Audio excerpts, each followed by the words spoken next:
أعوذ بالله من الشيطان الرجيم. بسم الله الرحمن الرحيم. رب اشرح لي صدري ويسر لي أمري واحلل عقدة من لساني يفقهوا قولي. Бүгінгі вағазымыздың өткен вағазым белән дәвамы бәйләнеше укучы юлы. Укучы юллары алдағы көннәрдә әйткәнек, кагыйдәләрне укучы һәм укытучы алдында. Гомумән әйткәндә, мурид һәм дә шейх. Билгеле булганча, һәр кешенең укытучысы бар. Һәр кеше кемдер таңлый, кем беләндер гыйлем арттыра. Шуның өчен һәр кешенең укытучысы булгач, диндә бигрәк тә ул кагыйдә булып тора. Беренче укытучы безнең пәйгамбәребез иде. Аннары килде сахабалар һәм дә килде муршидлар килде. Ягъни иршад сүзеннән килә туры юлны күрсәтүче. Һәм дә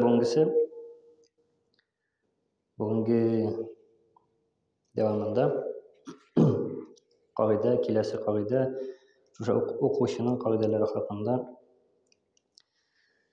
Гарәп телендә әйтелә, бу кагыйдә мәләмәт дип әйтелә, ягъни укучы укытучы белән бәйләнешкә кергән вакытта, үзен тәрбия алган вакытта бу кагыйдәгә буйсынырга тиеш. Бу кагыйдәдә халыкның фикеренә күз йомырга, колак йомырга, колакны ябырга. Ягъни ишетмәскә дә, күрмәскә дә халыкның фикерен. Бу кагыла кемгә? Укучыга, кем үзен тәрбия юлына куйды. Ягъни Коръәндә әйтелгәнчә, нәфс әммарадан иң түбәнге дәрәҗә нәфс әммара. Аннары нәфс ләввама. Нәфс әммара ул намаз укымаган кеше, урамдагы кеше. Нәфс ләввама үкенүче, бер нәрсә эшләсә үкенә. Аннары нәфс мутмаинна, тынычланган нәфес, тыныч. Аннары нәфс мулһима, илһам алучы нәфес. Шулай нәфесләрнең тәрбиясе бар. Һәр кеше бу Коръәндә бу сүзләр нәфс әммара, нәфс ләввама, нәфс мутмаинна, нәфс мулһима, радия, мардия, сафия, саф. Булар барысы да Аллаһ Тәгаләнең әйткән сүзләреннән нәфеснең тәрбиясе белән бәйле кагыйдәләр. Ни өчен әйтәм? Бер кеше әйтсә, бу миңа кирәк түгел дисә, җавабы бу кирәк. Һәр кешегә кирәк, чөнки нәфс мутмаинна, 3нче дәрәҗәдә генә Аллаһ Тәгалә әйтә: Бисмиллаһир-рахманир-рахим. Я аятухан нәфсул мутмаинна. Эй тынычланган нәфес, мутмаинна дәрәҗәсенә ирешкән нәфес, фадхули фи ибади. Минем кулларым арасына кер. Вадхули җәннәти, минем җәннәтемә кер. Бу нәфс мутмаинна 3нче дәрәҗә. 3нче дәрәҗәне үткән кешегә Аллаһ Тәгалә барып әйтәчәк кер дип. Ә менә кем 3нчедән аста, нәфс ләввама, нәфс әммара, аңа Аллаһ Тәгалә кер дими җәннәткә. Шуның өчен кер димәгәч тә сорау. Ни куркыныч хәл, кемгә Аллаһ Тәгалә кер дип әйтмәсә җәннәткә. Шуның өчен бу кагыйдә кеше шәригатьтәме, тарикаттамы, бу кагыйдәләр һәр кешегә бәйле. Шуның өчен һәр укучы үзен укытучыга бәйләргә тиеш. Әгәр бер мөселман кеше үзенең укытучысы булмаса, аның укытучысы шайтан була. Һәм дә монда әйтелми, укыды, диплом алды һәм бүтән укымый, укытучысы юк. Бу андый түгел. Бу гомер буе. Пәйгамбәрнең хәдисендә килгәнчә, бишектән ләхәткә кадәр укырга. Укырга булгач та инде аңлата, китаптан да гыйлем алу Hem de ikinci hadiste de aytilar, Peygamber'in sözlerinde iz usta aytilar. Tilden tilge. Şunun için o'qituvchi zo'r sifatga ega hem de onun tüp maksatı o'quvchini o'stirarga. Şunun için o'qituvchisiz bo'lsa, demak bu nafslarni bilmayacakda hem de o'sa olmayacakda. Şunun için mana bu bizning kelasi qoida kishining so'zini, kishi fikrini, xalq narsa aytirmikan, xalq narsa suylarmikan degan narsalarga ham quloqni yo'dirg'a, ham ko'zni yo'dirg'a bu kelasi qoida. Lekin bu anlatmay kishi bo'larga tegish fanatik deganni anlatmay, albatta bu shariat haqida so'zlar bor. Misol, bunisi kunda teshik yirtiqdan kula degan qoida butun yo'q. Ilak ul qoida bor edi, ilak ul maqala aytim bor edi. Hozir u maqala yo'q, chunki hozir sen yirtiqni kiymasang, teshikni kiymasang, sen kirisincha modni kishi. Teshikni kiymisha o'ramda yursang aytmaslarmi? O bu modni kishi bo'lgan ekan, atstalik kishi ekan, etashaklar. Mana menga quloqni yo'dirg'a. Ya'ni bunda da her sözün astından taş izlep tugul, dürüst anlara kerak, fanat ma'nosida bo'lmasqa, lekin kishi aytganida her bir sözünü tanab ko'rmisha. Ya'ni bunda oltin o'rtani soylarga. Bu o'qishiga qolgan qoida. O'qishiga. Agarda kishi buni bilmasa, tilagida bo'lmasa, hech niyati bo'lmasa, mana o'rganirga o vaqtda o o'z aqli bilan, o'z fikri bilan jahannamda o'zini o'rin azarlaydi. Chunki o'qituvchisiz kishi durust yashaganini, durust borganini bila olmaydi. Har vaqtda kerak o'qituvchi. O'qituvchi kim qar desa, unda o'qituvchisi bor, qayg'urmag'iz. Har o'qituvchining bir o'qituvchisi.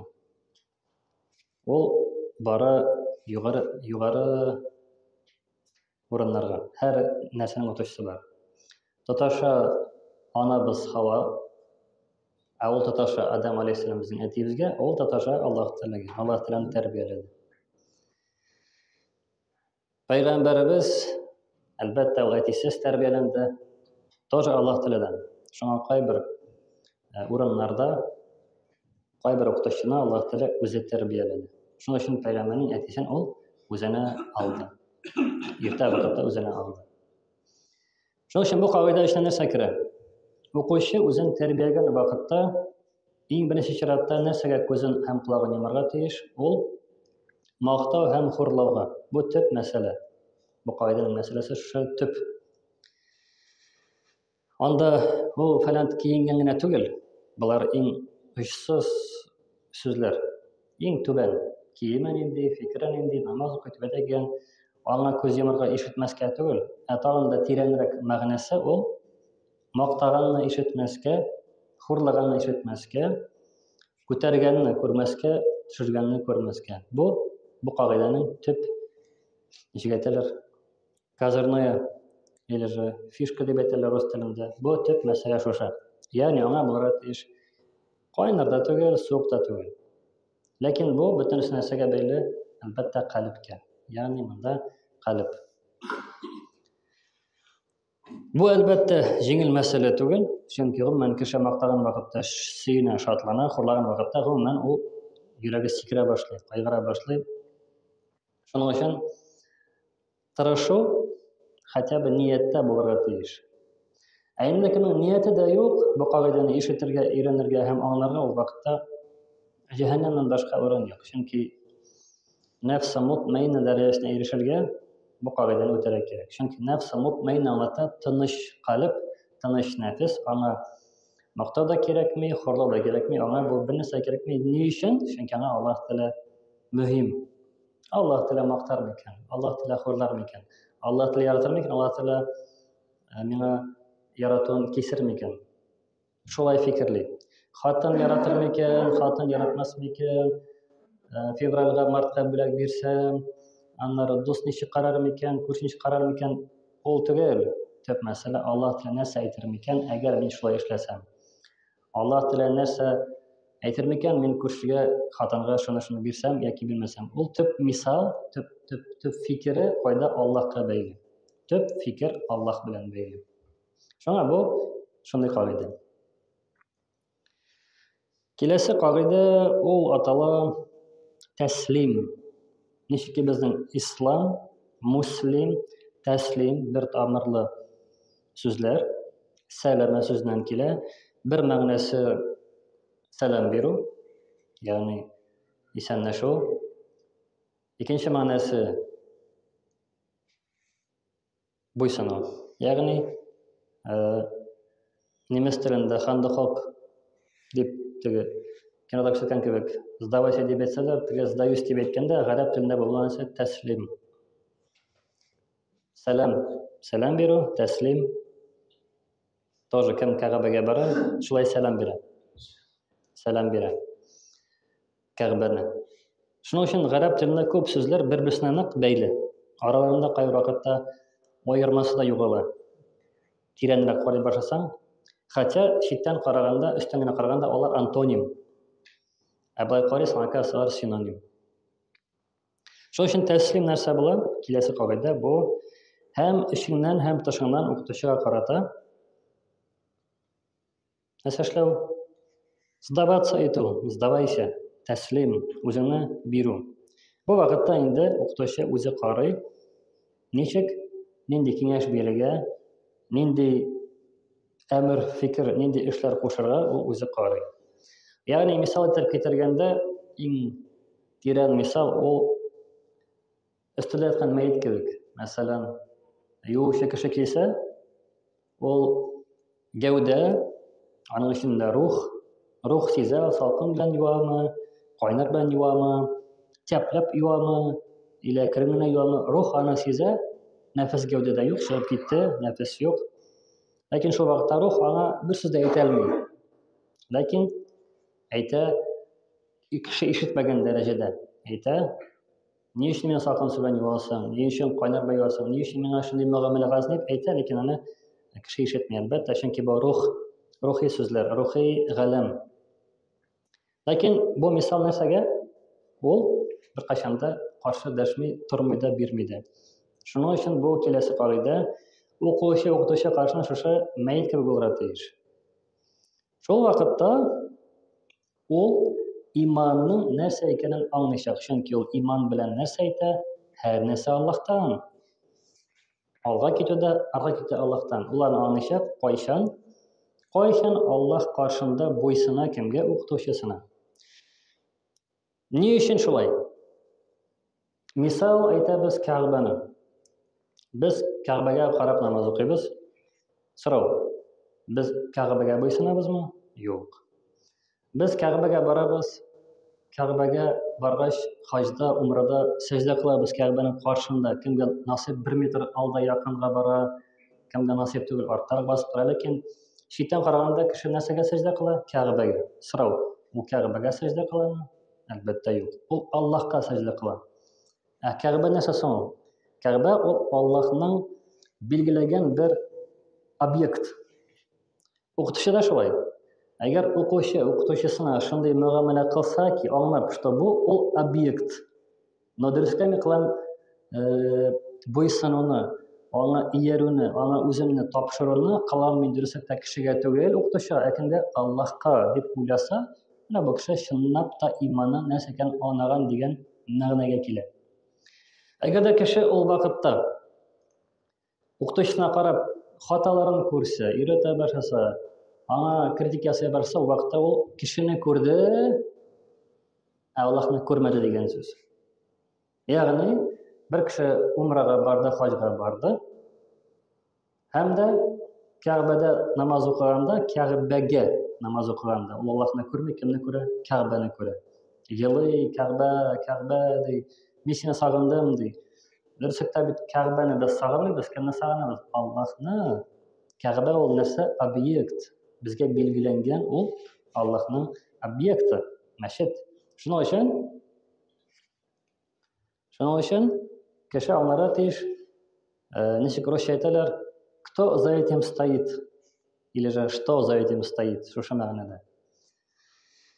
Шуның өчен укытучы да ул Аллаһның бер билгеләнгән бер объекты.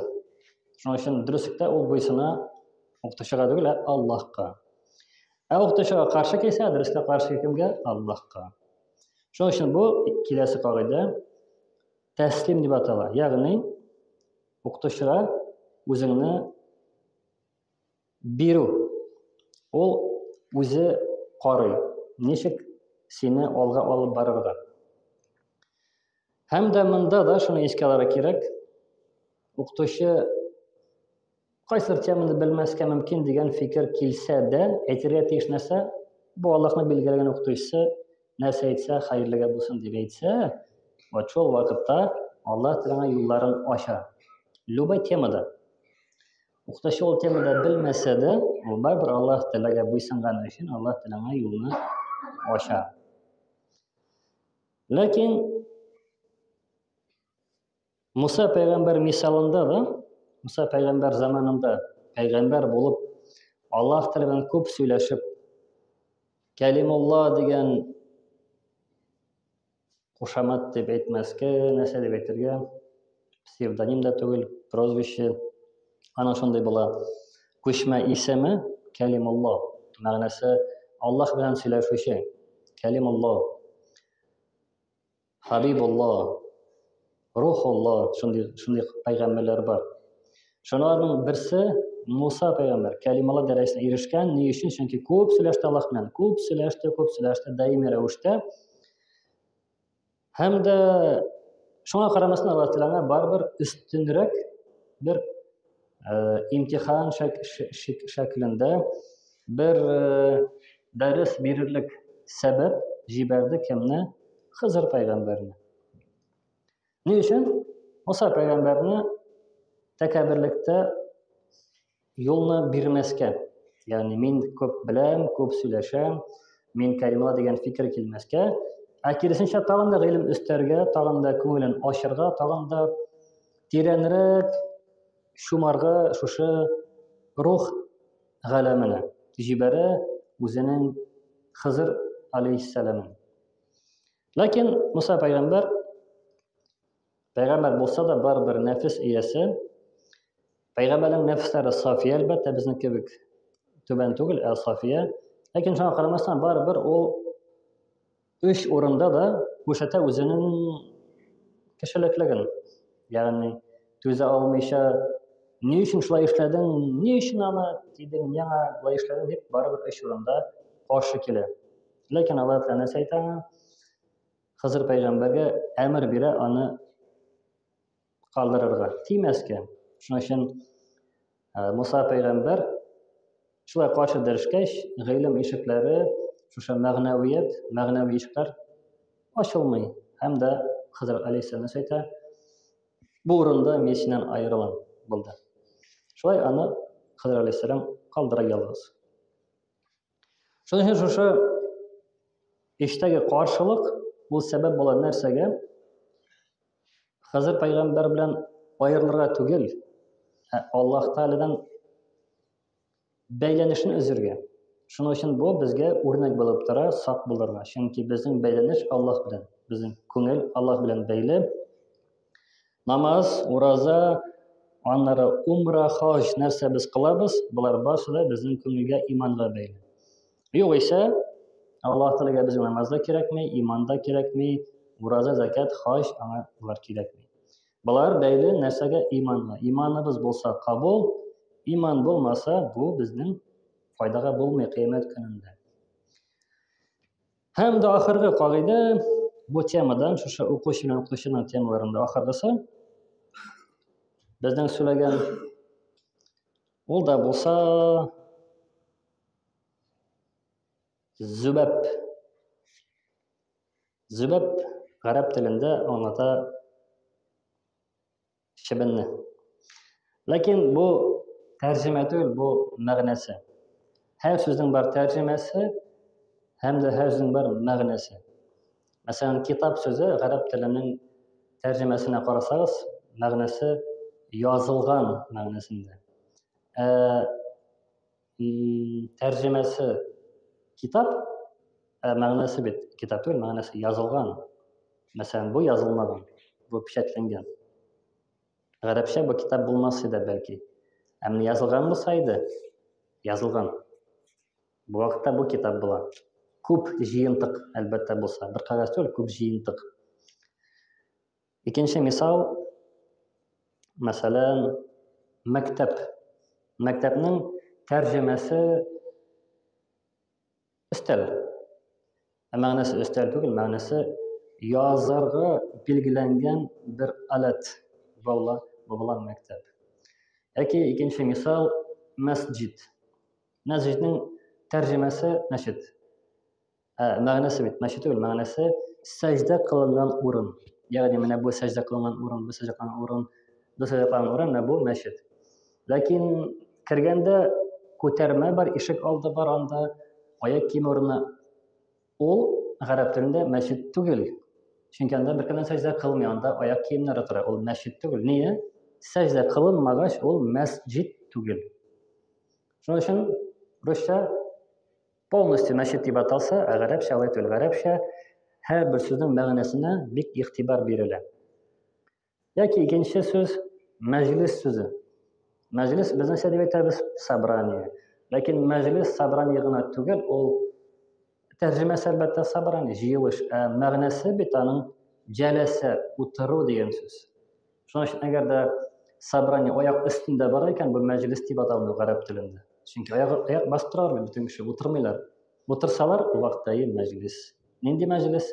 Җыелыш мәҗлесе. Шуның өчен килдек зөбәпкә, бу ахыргы кагыйдә. Нәрсә ул зөбәп? Тәрҗемәсе әлбәттә чебен. Мәгънәсе кире кайткан, күп кире кайткан, күп кире кайткан, күп кире кайткан. Бу нәрсә дип атала? Зөбәп.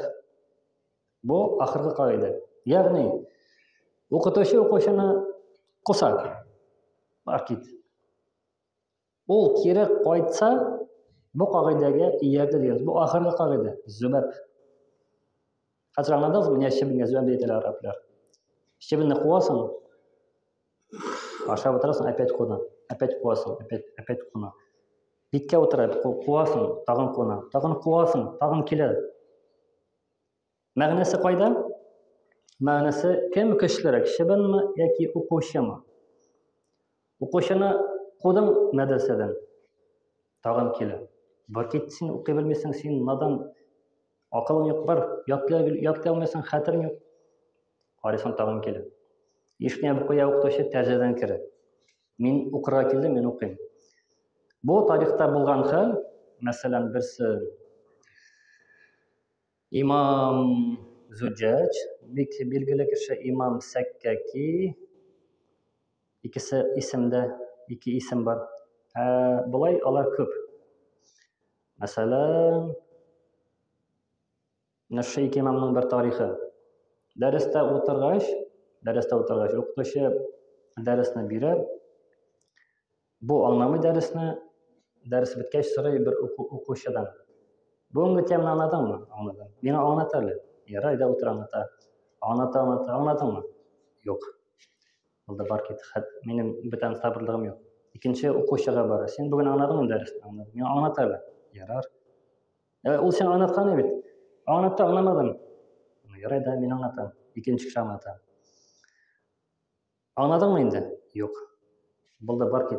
Синең белән булмый. Минем вакытым, эшем бар. Китә өченче шагирткә. Син бүген дәрес аңладыңмы? Аңладым. Аңлат әле миңа, рәхим итеп. Сиңа бит ул аңлатты. Аңламадым. Теге аңлатты, аңламадым. Мин өченче. Әйдә аңлатам, ярый да. Шулай бөтен шагиртне йөреп чыга. И бер кеше аңлата алмый. Яки ул аңлый алмый. Кемдә инде мәсьәлә, я аңлаткан кешедә, я тыңлаган кешедә, бу аңламый. Яшь кенә бер егет китә чыгып. Китә Кырмыска юлда барганда, чөнки машина автобус юк, юлдан кайта, җыю. Кырмыска өеме кырында утыр, ял тегә, чөнки арыган, хәле беткән. Һәр бер кырмыска нигә ал менә ниндер ризыкны. Кырмысканын ишеги бетинде гомумән өстә. Балык менә төшеп китә. Алып менә өскә төшеп китә. Шулай ничәдер рейс ясый. Бу карап утыра да әйтә, менә мин кырмыскадан зәгыйфрәкмени дип бара укырга. Һәм менә монда да шундый ук кагыйдә. Кеше чебеннән зәгыйфрәкме?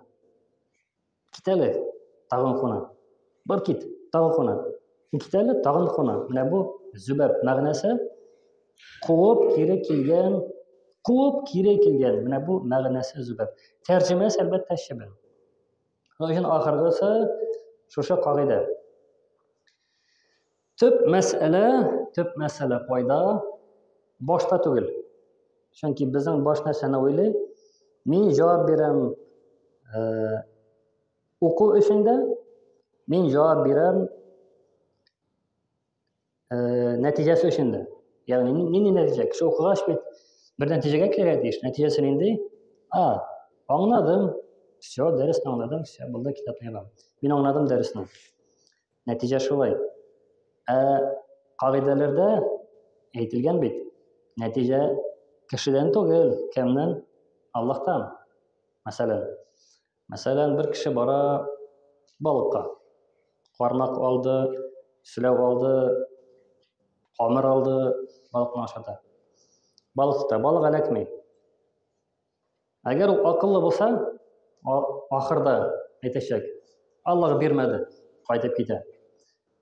Әгәр инде иманы зәгыйф булса, әйтәчәк: Менә мин начар, күпме тырышмадым, дөрес эшләмәдем, нәтиҗәдә балыкны тота алмадым дип үзен сүгә.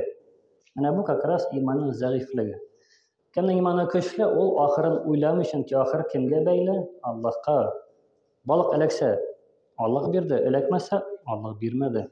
Шуның өчен төп кагыйдә, иманның төп кагыйдәсе ул тәвәккәл кылу. Ләкин күп кеше тәвәккәл кылганда нәтиҗәгә карый. Нәтиҗәсе бит миңа бәйле. Юк. Нәтиҗәсе Аллаһка бәйле. Безгә бәйле нәрсә? Бу нәтиҗәгә бару. Барабыз. Нәтиҗә нәрсә була? Кемгә бәйле? Безгә түгел. Шуның өчен нәтиҗәдә безгә бер нәрсә ошамаса, без нәрсә эшлибез? Аллаһ та шулай эшләде. Ошаса нәрсә итәбез? Аллаһ та шулай эшләде. Ягъни алдагы кагыйдә нинди кагыйдә иде? Мактау һәм хурлаудан колакны, күзне ябырга. Чөнки ахырда начар булса, нәтиҗә нинди була? Вывод хурлау була. Кеше хурлауны көтмәде. Мәсәлән, шул балыкны алсак, балыкка баргач без нәрсә уйлый? Хәзер балык эләкмәсә, хатын сүгәчәк. Юк, шуңардан курка. Бу начар шундый. Яки дөньяда алсак бер эшне, кеше укырга кирде, мәсәлән, мәдрәсәгә укырга кирде. Мәдрәсәгә, нәтиҗәдә ул курка. Укып бетерә алырмын микән? Диплом бирерләр микән? Ятлый алырмын микән? Аңлармын микән дип нәтиҗәсеннән курка. Алай ярамый. Нәтиҗә Аллаһ бирә. Мин барам, укыйм, кусалар тагын барам. Аллаһ нәтиҗәсен бирер әле. Әгәр кеше әйтсә, алай булмый, син тырышмасаң, көтеп кенә ятсаң, ул көтеп ятмады бит, бара бит, куалар бара. Нәтиҗәдә бит ул бара бит, бармакка суга. Шуның өчен, әгәр дә диплом бирмәсәләр, ул вакытта ул нәрсә эшли? Хәзер курычаклар мине. Укыдың, диплом алмадың. Укыдың, мәдрәсәдә аңламадың бер нәрсәдә дә. Шул вакытта ул курыкса, димәк, ул әйбәт шәкерт булмады. Әйтсә, әлхәмдүлилләһ, мин үзем качмадым, мине кудылар. Аллаһ каршысында мин чиста, мин качмадым. Нәтиҗәдә мин качмадым, мине кудылар. 3 тапкыр бардым, 4-чә кудылар, больше керә алмыйм уже, 3 тапкыр кудылар. Әгәр үзе китсә, һәм әйтсәләр, менә син укый алмадың, син шулай дип, аны әйтсә, хурларлар. Бу вакытта бу кагыйдәгә нинди мөнәсәбәт? Ул хурлауны тыңласы килмәде. Шуның өчен бу вакытта колак баш белән бәйле булган. Хурлауга да, мактауга да исе китсә, димәк уйларга, иман зәгыйф. Уйларга кирәк шуны. Agarda xo'rlov bilan maqtov qilsasanda quloq silkinmasa, seni hurlar ashulaymini, seni maqtar ashulaymini eshitmadi. O vaqtda shukr qilarlar, shukr. Bu vaqtda iymon to'liq, kamil.